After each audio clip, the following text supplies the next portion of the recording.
ბერძნულ მითოლოგიაში არის ასეთი პერსონაჟი, პერსეფონე, რომელიც ქვესკნელის მეფემ ჰადესმა მოიტაცა და მიცვალებულთა სამეფოში დაატყვევა. პერსეფონეს დედა, ნაყოფიერების ქალღმერთი დემეტრა, მთელ დედამიწაზე ეძებდა, მაგრამ ვერსად მიაგნო. დაჭკნა მოსავალი, გაჩნდა შიმშილი და სიღარიბე, თუმცა პერსეფონე არსად ჩანდა. ღმერთებმა ჰადესს მისი ცოცხალთა სამყაროში დაბრუნება უბრძანეს, მაგრამ ჰადესმა ვერაგ ხერხს მიმართა. მან პერსეფონეს ბროწეულის 6 მარცვალი აჭამა, რითაც საბოლოოდ მიაჯაჭვა ქვესკნელს, ვინც აჩრდილთა სამეფოს ნაყოფს იგემებს, ორ სამყაროს შორის გამოკეტილი რჩება. ყველა ვიცნობთ პერსეფონეს, ემიგრანტ ქალს, რომელსაც მძიმე შრომამ აგემა ბროწეულის მარცვლები და საბოლოოდ მიაჯაჭვა სახლისგან 1000-ობით კილომეტრით მოშორებულ მიწას. ამ პოდკასტში ვყვები ამბებს ემიგრანტ ქალებზე, რომლებმაც ცხოვრება სხვა ადამიანებს მიუძღვნეს. ქალებზე, რომლებიც უცხო მიწიდან ზრუნავენ საკუთარ ოჯახებზე. მე თამუნა ჩქარეული ვარ. ეს კი პროექტ 64-ის პოდკასტია. ბროწეულის მარცვლები.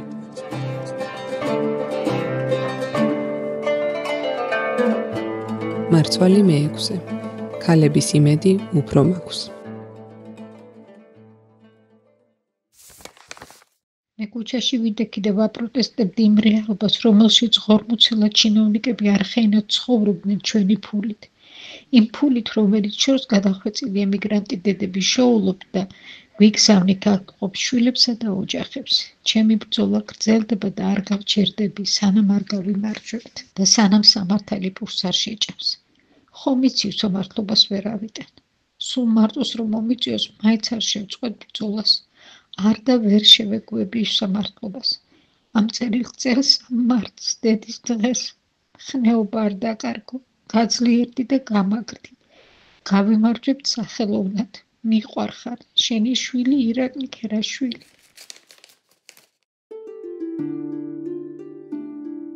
ირაკლი ქერაშვილი საპროტესტო აქციებში მონაწილეობისთვის დააკავეს.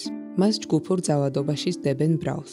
ქეთინო ქრივიშვილი დედამისია, რომელიც 10 წელია ემიგრაციაშია წასული.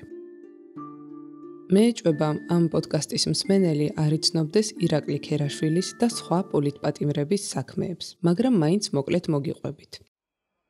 6 დეკემბერია. უკვე 9 დღეა, რაც საქართველოში საპროტესტო აქციები მიმდინარეობს. მას შემდეგ, რაც პრემიერ-მინისტრმა ირაკლი კობახიძემ გამოაცხადა, რომ ევროკავშირთან მოლაპარაკებები ჩერდება. ყოველდღე 1000-ობით დემონსტრანტი ამ გადაწყვეტილებას აპროტესტებს და ხელახალ არჩევნებს ითხოვს. რუსთაველზე ყოველი ღამე ერთი და იგივე სცენარით ვითარდება. წყლის ჭავლი და გაზი პოლიციის მხრიდან, პიროტექნიკა დემონსტრანტების მხრიდან. გვიან უკვე გამთენიისკენ სპეციალური დანიშნულების რაზმები დარბევას იწყებენ, წიხლებს ურტყამენ და ათრევენ წაქცეულ ადამიანებს, იტაცებენ, ძარცვავენ და აწამებენ. მათგან არც ერთი არ დაისჯება. 6 დეკემბრის საღამოს ირაკლი ქერაშვილი აქციაზე წასასვლელად ემზადება, მაგრამ მის მანქანას წინ რამდენიმე უცნობი მანქანა ეღობება. იქიდან სამოქალაქოში ჩაცმული პირები გადმოდიან და მოითხოვენ, რომ კარი გაუღოს. ირაკლი უარს ამბობს და ისინი მანქანის მინას ულეწავენ. ამას მეზობლები ყვებიან. ვიდეოში, რომელიც მისმა დამ ქეთი ქერაშვილმა გამიზიარა, ირაკლის უკვე ხელებს უგრიხავენ ფორმიანი პოლიციელები და მანქანაში ტენიან. მეზობელი ქალი ყვირის, რომ ძალადობა შეწყვიტონ. ქეთი მალევე იგებს მეგობრებისგან ძმის დაკავების ამბავს.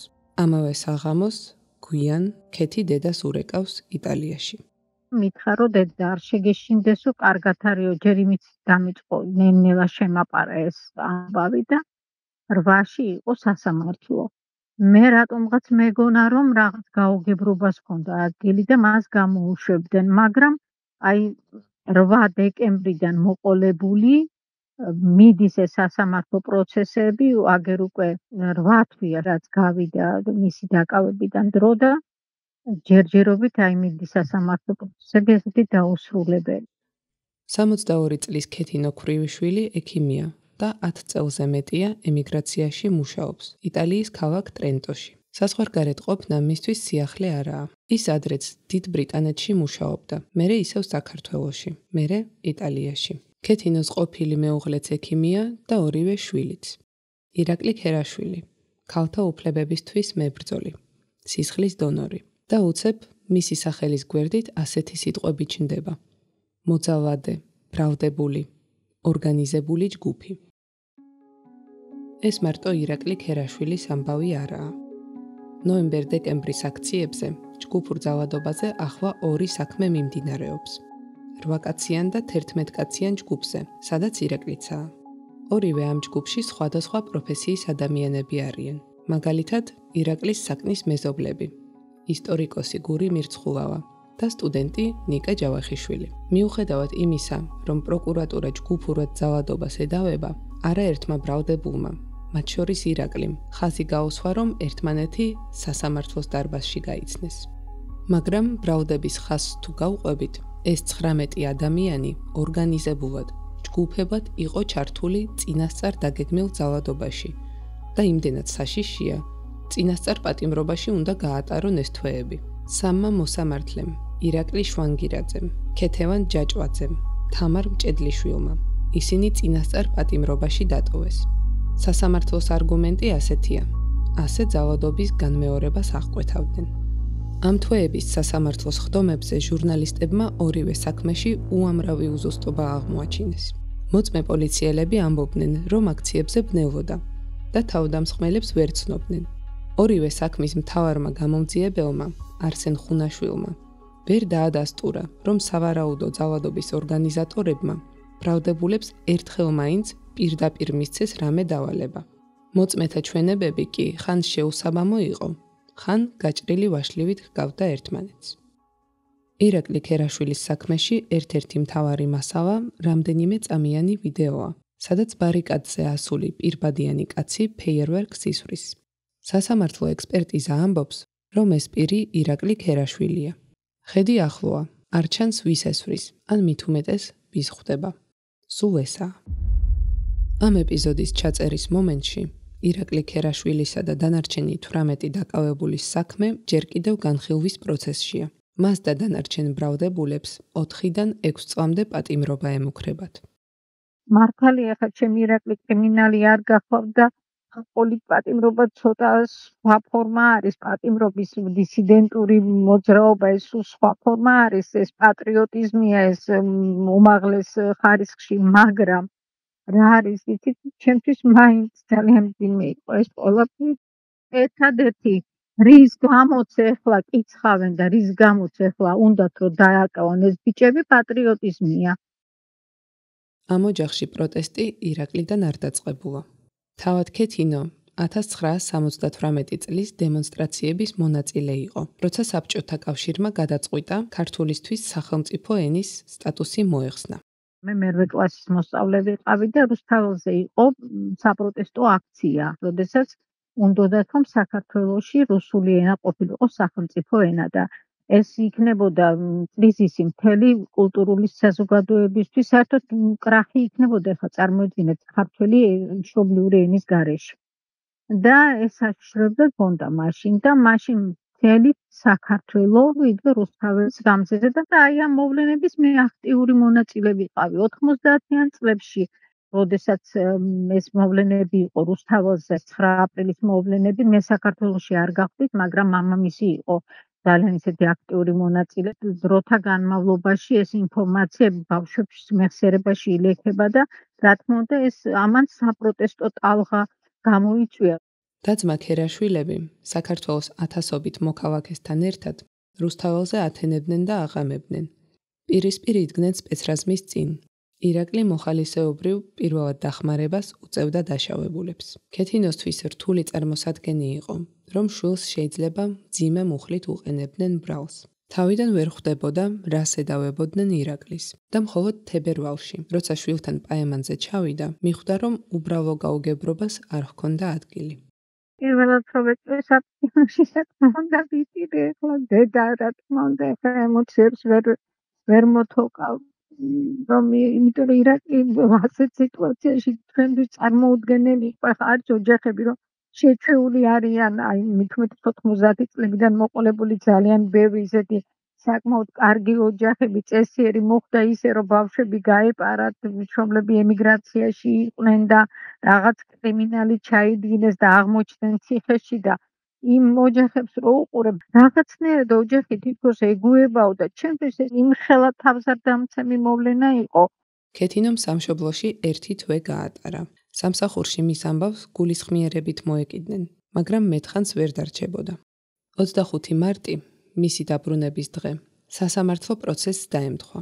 მოსამართლემ სხდომა დარბაზში ხმაურის გამო დახურა, მაგრამ ქეთინომ შესვლა მაინც ითხოვა. მინდოდა რომ ჩემი ირაკლი მენახა, იმიტომ ეხლა სასამართლო პროცესზე მაინც იქ ღია არის. კი ვერ მივახლოვდები, ვერ ჩაეხუტები და ვერ მოისიყვარულებ, მაგრამ მაინც ხედავ ბავშვს უფრო რაღაცნაირად თან სასამართლო პროცესები დილიდან საღამომდე ძალიან ხანგრძლივად მიმდინარეობდა და უბრალოდ ისიც ვიქარვებდი მონატრებას ჩემი შვილისას და ადვოკატმა დააყენა საკითხი და სთხოვა რომ დაეშვათ გამონაკლისი, რომ დავსწრებოდი სასამართლო პროცესს და არაფრით არ დააკმაყოფილა მოსამართლემ ჩვენი თხოვნა, ირაკლიმაც თხოვას. ემიგრაციიდან არის დაბრუნებული დედაჩემი და ამაღამ მიფინოს. რომ დედამიწის ოთხეს და თუ შეიძლება დაასწროთო და აი ასე რაღაცნაირად გულქვათ, იცით, ძალიან რაღაც არაადამიანურად მოიცნენ. ამ მოსამართლის სახელს კიდევ ერთხელ გავიმეორებ. ირაკლი შვანგირაძე. რამდენად წარმოგიდგენიათ აი თქვენი თავი ციხეში. დარწმუნებული ვარ, თუ ჟურნალისტი, უფლებადამცველი და პოლიტიკოსი არ ხართ, ფიქრობთ, რომ გამორიცხული არაფერია, მაგრამ ეს არ მოხდება. ასე ფიქრობს ყველა, სანამ მოვლენები აი იმ გადამწყვეტ წამამდე არ მიიყვანს, როცა გაჩუმება შეუძლებელია. აქტივისტების დაკავებები მოწმობს, რომ შეიძლება დაისაჯოს ნებისმიერი, ვინც დღეს ხელისუფლების მიმართ რაიმე ფორმით გამოხატავს წინააღმდეგობას. დადგება ქუჩაში, სტიკერს გააგრავს, დაპოსტავს სოციალურ ქსელში.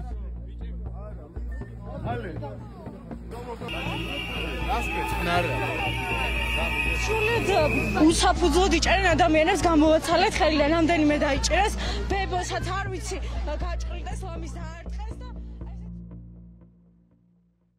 ქეთინო იტალიაში დაბრუნდა. მას მერე ირაკლის ყოველთვიური 70 წუთიდან, რაც პატიმრებს სატელეფონო ზარისთვის ეკუთვნით, თითოეულს ითვლის. როცა ამ ინტერვიუს წერდით, მითხრა, შეიძლება ირაკლიმ დარეკოს და ბოდიში თუ გაგითიშავო. აი დიდხანს ვერ ველაპარაკები, იმიტომ რომ არ ვახარჯიებ დროს, რომ რაღაც ურგენტული რაღაცები რაც ჭირდება სასწრაფო, რომ იმაში გამოიყენოს ეს დრო. და რა თქმა უნდა, ეხლა ჩემ ბრძალს ურეკავს, დედაჩემს ურეკავს თბილისში ვინც არიან საქართველოში, მათ ეკონტაქტება უფრო ხშირად და მეც მირეკავს, უბრალოდ მაგებიებს ხმას და რომ ესმის მისი ხმა მე რაღაცნაირად ზარიდან ზარამდე თავი გამაქვს. ვცდილობ რომ ავიტანო და გავიტანო თავი. თუ წინა ეპიზოდები მოგისმენიათ, ალბათ მიხვდით, რომ ხასიათის სიმტკიცე ემიგრაციაში წასული ყველა ქალის თვისებაა. კრიტიკულ სიტუაციაში აღმოაჩენ ხოლმე, რომ აქამდე არ იცოდი ვინ ხარ და რა შეგძლებია. ქეთინომ ეს თავის შვილშიც დაინახა. იმდენად იყო ირაკლი ჩემ კალთა სამოფარებული, ისე გავზარდე ორივე შვილი, რომ არ ასეთი სიმამაცე და ასეთი მტკიცე ხასიათი თუ ჩამოუყალიბდებოდა, მე თვითონ განმაცვიფრა მისმა ასეთმა სტოიციზმმა. არაერთგზის მithქვამს ეს სიტყვები. ამ პროცესში ქალების იმედი უფრო მაქვს. იწერება ირაკლი ქერაშვილის საპატიმროდან, ქართველი ქალების მიმართ სამადლობელ წერილში. საეჭვოა, საქართველოში ადამიანი დარჩენილიყო, ვისაც პარლამენტის წინ დაბანაკებული პოლიტპატიმრების ოჯახები არ უნახავს. დაკავებული აქტივისტების მშობელთაგან ემიგრაციაში არიან მათე დევიძისა და ანრი კვარაცხელიას დედებიც. ქეთინოსთან იმაზეც ვისაუბრე, რომ მეორე მხარესაც პოლიციის რიგებში ემიგრანტი დედების შვილები დგანან. და ძალიან ბევრი აი მათ შორის ზუსტად დედის სიტყვის მოკლებული ბიჭები არიან და ალბათ იმიტომ ჩადიან იმ სისასტიკეს. თორემ ადამიანში, ეხლა ყველა ადამიანში არის სისასტიკე, მობიერება, მე იმას როგორც წარმართავს და როგორც აღზრდის, როგორი ხელოვნებითაც აღზრდის მის სულს და ჩამოაყალიბებს, ხო? ეხლა მე რო წამოვედი ემიგრაციაში, მე ჩემი შვილები დიდები იყვნენ და როდესაც ასდის შვილს, რა თქმა უნდა, ის ადამიანის სასტიკი ხდება მერე.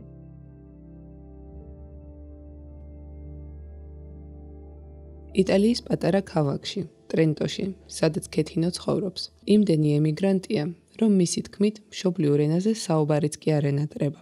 სწორედ ამ ემიგრანტებთან ერთად აღნიშნა ქეთინომ ირაკლის დაბადების დღე, როცა შვილს 30 წელი საპატიმროში შეუსრულდა. შევხვდი აქ ქართველ ემიგრანტებს და ავღნიშნეთ რაღაცნაირად პატარა წრეში, იმიტომ რომ რაღაცნაირად ისეთ არ მინდა რომ სულ მწუხარებით შევმოსო ეს მოვლენები, იმიტომ რომ ვიცი რომ ეს დროებითი მოვლენაა და ბიჭები გამართდებიან და რა თქმა უნდა გული ტირის, მაგრამ ვცდილობდი რომ რაღაცნაირად თავი შემეკავები. ყოველ დღე ხვდები ახალ და ახალ სახეებს, საქართველოდან ჩამოდიან ქალბატონები, დედები და რა თქმა უნდა ეხლა კაი ცხოვრებისგან არავინ არ მირბის. ეკონომიური სიდუხჭირე ჩამოყავს ეს ადამიანები აქ და ისიც აი ზუსტად ეს ევროპული მომავალი ჩვენთვის არის მნიშვნელოვანი, იმიტომ ზუსტად რომ ჩვენი ქალბატონები არ იქნებიან არალეგალები, იქნებიან ლეგალურად, ექნებათ სამედიცინო დახმარება და აი წარმოიდგინეთ თქვენ რამხელა ფსიქოლოგიური წნეხის ქვეშ არიან ეს ქალბატონები, როდესაც მოდიან და შვილებს ტოვებენ. და ეს წლები 90-იანი წლებიდან მოყოლებული, ხო? ჩვენი ბიუჯეტი ძირითადად აი ამ ქალბატონების გამოგზავნილი ფულით ივსება და ოჯახებს ინახავენ, ისინი ხო აქ არ ყრიან ამ ფულს, არა?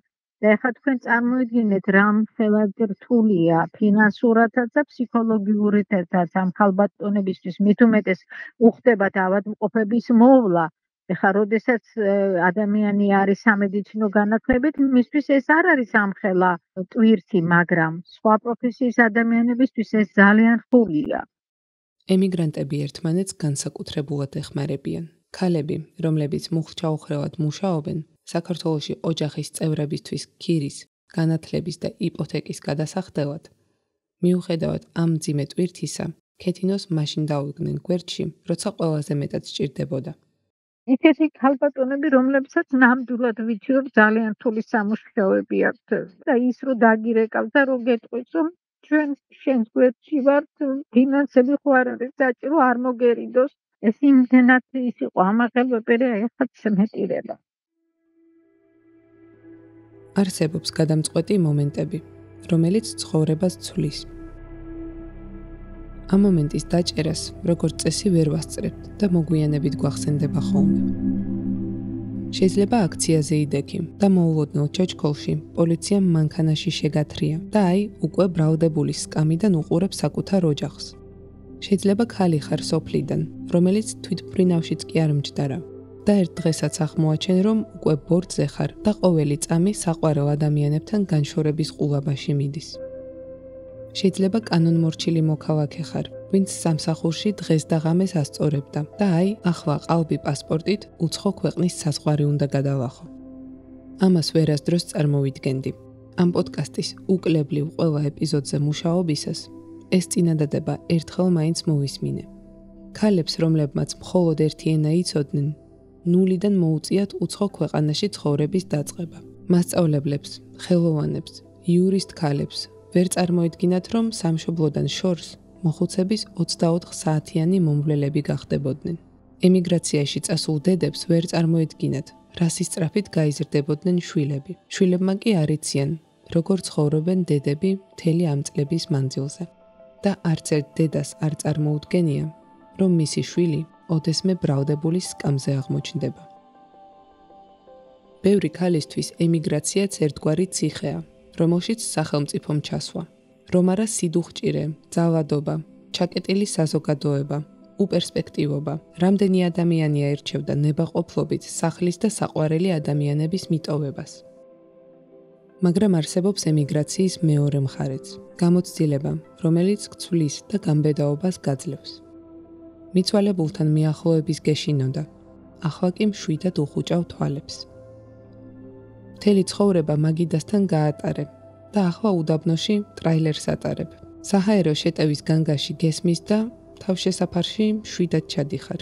მოძალადე ქმარს სიტყვას უბრუნებ და კარს უჯახუნებ. ყველა ემიგრანტის ისტორიაში არის გარდატეხა. ოპტიმიზმი ვარ, იცით რატომ? ოპტიმიზმი სიმართლე გაძლევს შენ ოპტიმიზმის საშუალებას, ხო, მიზეს. იმიტომ რომ შენ როდესაც იცი, საბოლოოდ ხო მაინც მართალია ცხოვრება ზღაპარივით არის, მაინც სიკეთე იმარჯვებს. და მე ამისი მჯერა, იმიტომ რომ ეს არის ცხოვრებაზე დაკვირვების შედეგია ეს ზღაპრები, ხო? ასე რომ ეს გაუგებრობა დროებითი მოვლენაა და სიმართლე მაინც იმარჯვებს საბოლოოდ.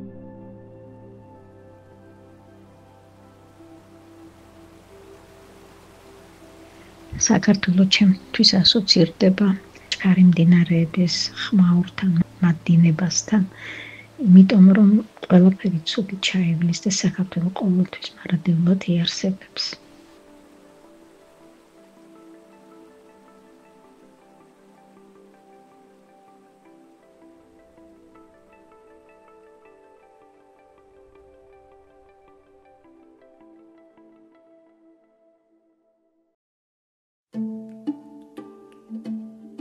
პროწეულის მარცვლები პროექტ 64-ის პოდკასტია.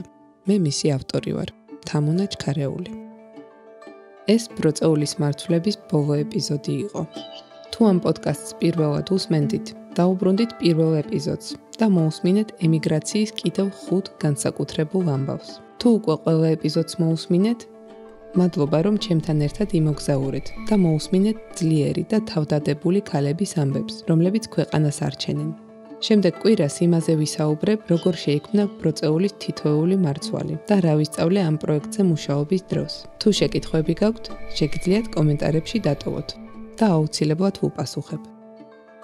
პოდკასტზე მუშაობდნენ რედაქტორები გიორგი გოგუა, იანა ყორბეზაშვილი. ილუსტრაციების ავტორია გვანცა კვანტალიანი. ანიმაცია შექმნა ეკაჩო კიკალიშვილმა. ტექნიკური დახმარებისთვის მადლობას ვუხდი ტატო ჯინჯიხაძეს და ანა დავითაშვილს. ციფრული პლატფორმების მენეჯერია სალომე ძნელაძე. მოგვისმინეთ Spotify-ზე, YouTube-ზე, Apple Podcast-ზე და ნებისმიერ პლატფორმაზე, სადაც პოდკასტებს უსმენთ. მომავალ ეპიზოდამდე.